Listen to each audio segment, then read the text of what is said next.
Sports psychology as it applies to football motivation and communication was until recently a subject which tended to be regarded with suspicion and even ridiculed by those who were not of an academic mind. Times have changed. Now sports coaches worldwide are recognising the all-important role being played by sports psychology. This is due mainly to the impressive results achieved by this special type of motivation. There are three basic areas which a coach needs to critically examine before either an individual athlete or a team reaches maximum potential. These are skill, fitness and the psychological aspect. In psychology, the footballer's personality, his arousal level and his motivation become important. In the following lecture, these subjects, as well as coaching styles and the personality of the coach, will be dissected by a member of the National Football League's coaching committee, Dr. Colin Davey. Dr. Davey is regarded as one of Australia's foremost authorities on sports psychology. He has played league football in both Victoria and Western Australia and is head of the Physical Education Department at Rusden State College in Melbourne. He has also lectured and studied extensively overseas, particularly in the United States and Canada. He is eminently qualified to talk on the psychology of coaching, which is sponsored by the Commonwealth Bank as part of their support of the National Football League's junior training program. I'm about to deliver the first lecture in the Basic Coaching Certificate course for the National Football League of Australia. The lecture titled Psychology of Coaching is taken from the first two chapters of the Coach's Manual, and the first slide gives an overview of the topics to be covered. Firstly, I intend to look at the role of the coach, and then to look at the code of ethics by which he should abide, discuss some of the qualities of an ideal coach, together with various coaching styles, and finally I would like to make a brief comment about the personality of successful coaches. I then wish to mention some of the results of some research into the personality of footballers themselves, and to introduce you to possibly a new concept, that of arousal, and its effect upon performance. And then finally I want to discuss the important matter of motivation and how we can measure it, and conclude with a prediction for the future of our great game. The importance that the National Coaching Committee attaches to the Code of Ethics can be gauged by the fact that it is the first section in the Coach's Manual. And I'm sure you'll all agree that as a coach, you assume certain obligations and responsibilities as your task is involved with human relationships. Therefore, it is essential that every coach conduct himself with dignity at all times, and in such a manner that coaches obtain the respect not only of the players themselves, but also all those who come into contact with the football club. Such people are the administrators of the club, their assistants, the doctors, physiotherapists, physical educators, trainers, etc., other coaches and players, umpires, and also reporters from the mass media. If you as a coach can uphold the ethical behaviour of coaches suggested in the manual, then you will not only bring credit upon yourselves and your club, but also upon the profession of coaching and our code of Australian football. Let us turn now to the role of the coach. In your role as coach, you will be called upon to do many tasks, ranging from being a teacher, a player manager, a physical conditioner, to that of being an applied psychologist or a football tactician. Such a versatile person demands some specialist training in order that you become aware of your responsibilities as a coach. It is possible to divide Australian footballers into four broad levels, namely the junior football consisting of two levels, the pre-adolescent and the adolescent, and senior footballers into amateur and professional. The distinction between amateur and professional is not necessarily made on the question of money, but more in terms of the seriousness with which the players approach their training and playing of matches, with the professional having a professional attitude to his football. The pre-adolescents make up some 20% of our football playing population, the adolescents some 55%, the amateur 20%, with the professionals only consisting of 5% of the people who play football. it should be obvious that the role of the coach is vastly different for the coach of a pre-adolescent team when compared with the coach of a professional team.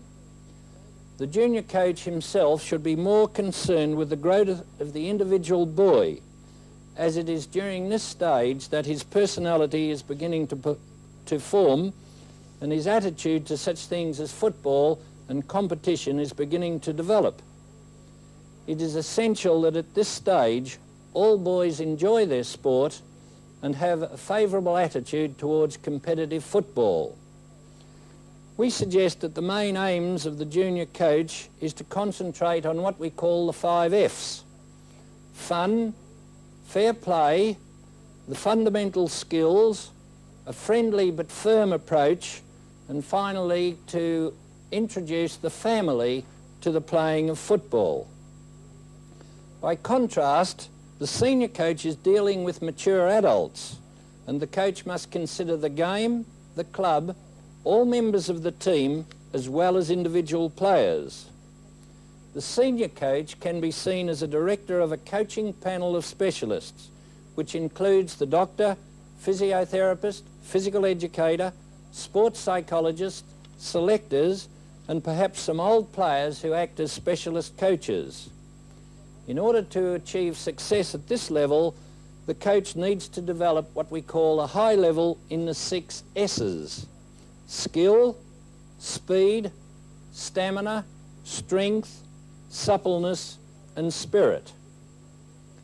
Just as the pre-adolescent coach differs from the professional, so too the adolescent and the amateur coach are different in their approach to their teams. Let us now look at the qualities of an ideal coach. Obviously, good footballers make successful coaches in terms of winning premierships. But equally obviously, a successful coach may not be an ideal coach. In this context, an ideal coach is one who can be defined as one who consistently obtains the maximum potential from the individual players he has at his disposal. Since coaching is an individual matter, no one coaching type has been identified as contributing to success. For example, contrast the following descriptions of 2 successful coaches. Coach A was a very thoughtful coach, but his greatest fault was that he was too pleasant to everybody. He was a classical footballer, adept at all the skills, but slow to adjust to the changing pattern of football. Coach B got under the players' skin, was feared and hated, but above all respected. He said, "I never liked being hated, but it was the only way to be a successful coach. If you were doing your job properly, the players had to hate you." Since these 2 successful but opposite coaching styles have both won premierships, it highlights the individual nature of coaching and makes it difficult to state the ideal qualities of a coach. Nevertheless, the following 10 qualities are suggested for your consideration.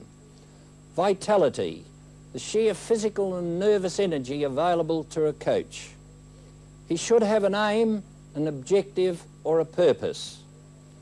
He should show enthusiasm, a spirit of hopefulness. A personality such that he has personal warmth or affection of his players. Such qualities of character as integrity and sincerity. Intelligence or creative thinking about the game. A knowledge of football, which shows a true appreciation of our game. Teaching skill, the ability to communicate. A sense of humour or the ability to laugh with others. And discipline, or what we would like to see, discipline out of respect. Although the manual discusses each one of these qualities at length, I wish now to enlarge on 2, namely that of the aim and teaching skill. Each coach should have an aim which gives both him and the club a strong sense of purpose or direction. Since the coach's aim should be realistic and achievable, it is obvious that not every coach can aim to win the premiership, although if the players are good enough, then this must be your aim. If not, permit me to suggest a few achievable aims. One might be to make the 4 or the 5. Another may be to make the second or the middle 4, or perhaps to keep out of the bottom 4, or to beat a certain number of teams which defeated you last year. It may even be to beat one particular club, or it could be to develop socially as a club, not necessarily to win football games, or it could be to teach the players how to win and how to lose. Having agreed upon an aim, the coach and his players should strive to achieve this aim, bearing in mind that perhaps halfway through the season, the aim may need to be reappraised and appropriately raised or perhaps lowered. Another important quality is that of teaching skill. The coach must learn how best to motivate his players, remembering that not all players are motivated for the same reason. He must also be well prepared to plan for a whole season, although he should not be so inflexible that it cannot be changed, if, for example, weather conditions demand a change of plans. And finally, a good teacher should be able to communicate with his players so that they understand exactly what he wants them to do. In an overseas study of coaches, 5 distinct categories of coaches were identified, namely the authoritarian coach, the business-like coach, the nice guy coach, the intense coach, and the easygoing coach. This is not to suggest that all coaches fall exclusively into any one category, but that these were the most predominant ones observed. However, each coach was seen to be a composite of the many different styles, and all coaches should be aware of the advantages and disadvantages of each coaching style. For example, the authoritarian coach has a well-disciplined team, is in good physical condition, and possesses a good team spirit when winning. However, unfortunately, the highly authoritarian coach may cause dissension when the team consistently loses, and some sensitive footballers are unable to handle this type of rough treatment. Again, the business-like coach has an intelligent, logical approach to his job and is exceptionally well organised. He is up to date on new techniques and ideas and develops confidence through efficiency. But such business-like efficiency may lead to a lack of team spirit, as players may feel unimportant and that the coach prefers the game to them as individuals. Similarly, with each of the coaching styles, there should be advantages and disadvantages, and each coach should honestly appraise his own style and try to identify any shortcomings he may possess. It should be recognised that just as players are different, so are coaches, and each one is an individual with their own differences. Just as certain players prefer or play better under certain coaching styles than others, so too coaches may prefer or coach better with particular types of players. The next slide shows the average personality profile of coaches who have been successful in terms of winning premierships in the Victorian Football League in the last 10 years.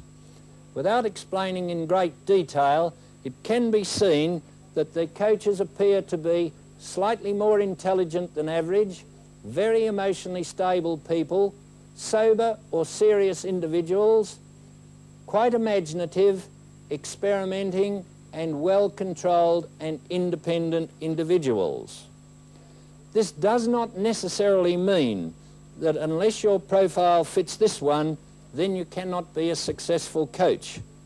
But it should be remembered that the successful coach's personality may not be the same as the ideal coach's personality. A great deal more research is needed before we can say what is the ideal coach's personality. Before I continue with the personality and motivation of the players, let me perhaps suggest that there should be three aspects of your coaching. That which refers to skill, and one of the lectures will consist of skill acquisition. The second aspect consists of the physiological or the fitness aspect, and this too will be one of the lectures in the Basic Coaches Certification course. The third section, the psychological, which we'll deal with mainly the personality and the motivation, can only be seen to be important if you have a high level of skill and a high level of fitness. For example, a highly skilled team will beat a lesser skilled team even though it is exceptionally fit. However, if two teams are equal in skill, then fitness may be the deciding factor. However, if two teams are equal in skill and fitness, then it may well be that the psychologically superior team will be superior on that particular day. Let us now look at the personality of various players who play the game of football. This slide shows Ising's personality profile of a typical Australian football team. It measures two dimensions, introversion and extroversion, where an extrovert is a person who is outwardly going and a warm-hearted, happy-go-lucky type of an individual. At the other extreme, the introvert is a rather shy, retiring sort of person. On the other scale, we measure stability and neuroticism, and this term neuroticism simply means a highly anxious individual compared with a stable or a less anxious individual. On this particular scale, you can see we can divide footballers into four categories: the anxious extrovert, the anxious introvert, the stable introvert, and the stable extrovert. In this particular case, you can see, and this is typical of most teams, that by far the greatest majority of players come from the anxious extrovert category. But it is not possible to say that players do not come from this particular category, although you can see on the diagram that very few players do come from this particular category.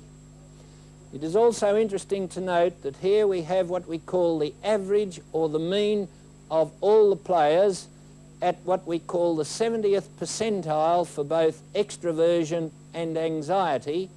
This is the average position for this particular football team.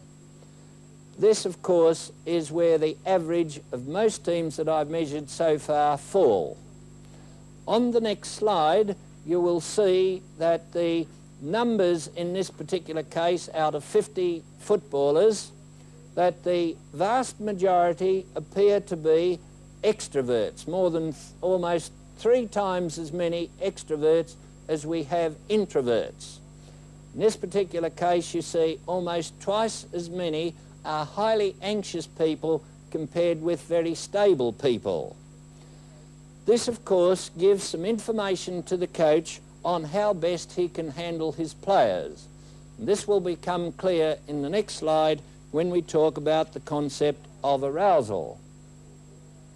Before I do that, you can see here that the coaches all fit in the main around the central position here, and we don't have any players in the extreme of stability, none in the extremes of extroversion, and none in the extremes of anxiety, but it looks as though it is possible to be successful coaches, which these people all are, and remain towards the introversion end of the particular scale. On the next slide, we can see in this particular case the concept of arousal, which simply means an awakeness, alertness, attention, or even emotional excitement of a particular person.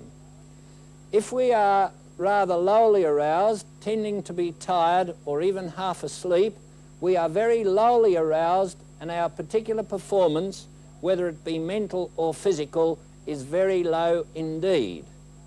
At the opposite extreme, where we are very highly emotionally aroused, perhaps even so tense that we cannot move, then we also give a very poor performance. Halfway between these two extremes, we are what we call at the optimal level of arousal, where we can give our top level performance or our best performance. And the aim of all coaches is to increase the level of arousal to its optimal level so that the players can then give their best performance. How then, you may ask, can a coach increase the level of arousal of his players? Of course, he can do it by a fiery emotional speech.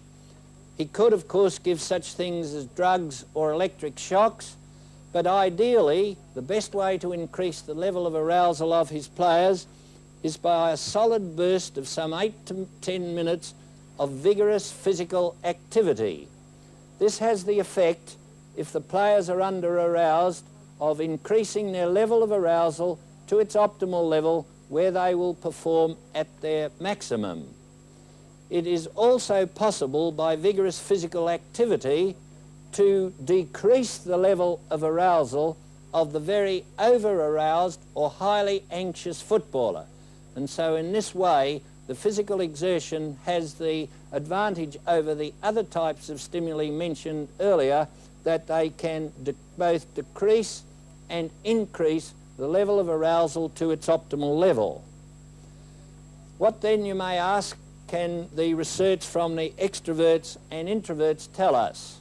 On the next graph, you can see, in this particular case, that introverts maintain their highest level of arousal very much earlier than normal footballers or the average footballer, or extroverts in this case take a lot longer time to increase their level of arousal to its optimal level. And so, because mainly footballers come from the extroverted category, may be perhaps why we have been so successful in continuing to use the fiery emotional speech of most coaches in football. However, coaches should be warned that if a team consists of a large number of the introverted type, then it may tip the players over what we call the inverted U of the arousal curve. Let us now look at the motivation of our footballers. It is possible now, the same as we can measure skill and measure footballers, to measure 11 factors of motivational desire, such as desire or drive to be successful, confidence, aggression, coachability, determination, emotional stability, or again, in a football situation, a less anxious type of person, conscientiousness, trust, responsibility, leadership, and mental toughness. Mental toughness in this particular case simply means the ability to take public criticism. In all the football teams that I've measured, we tend to get an average on all factors of something like between 4.5 on each of the factors. An individual player, however, has certain highs and lows on each of these 11 factors. In this particular case, this actual slide measures the motivational profile, which is extremely high, of 4.7 with the dotted line, of the 3 teams that finished first, second and third in the 1974 VFL Premiership. The graph on the left-hand side measures, in this particular case, 3 teams that finished well outside the 5 in the same competition in 1974. Now, admittedly, it is possible that the top 3 teams had a higher level of skill, and both sets of teams had, in this particular case, an equivalent level of fitness. But I think this goes to show that not only must one have a high level of skill and a high level of fitness, but one also needs a high motivational profile in those particular factors for success in football. On the next slide, you can see that it is also possible to improve the motivational profile of individual players. Just as you can measure skill and find that a person perhaps cannot kick with their left foot, and the coach can suggest activities to improve this, so it is now possible to identify a weakness in desire, confidence, etc., and with appropriate help from the sports psychologist, the coach can help lift the motivational profile. In this particular case, this particular team measured only 4.2 in 1974. Having identified individual weaknesses in the players, it was then possible to assist the coach to improve the profile of individual players and the team as a whole. And in this particular case, this team here was able to improve quite significantly up as far as 4.9, which is a significant improvement over the previous year of 4.2.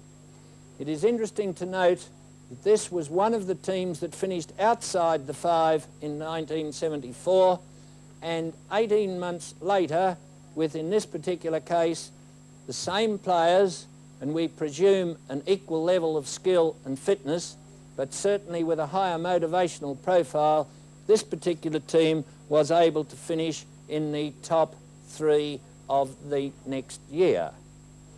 On the next slide, you will see the motivational profile for an average profile for the 10 recent coaches who have won a premiership in the VFL competition.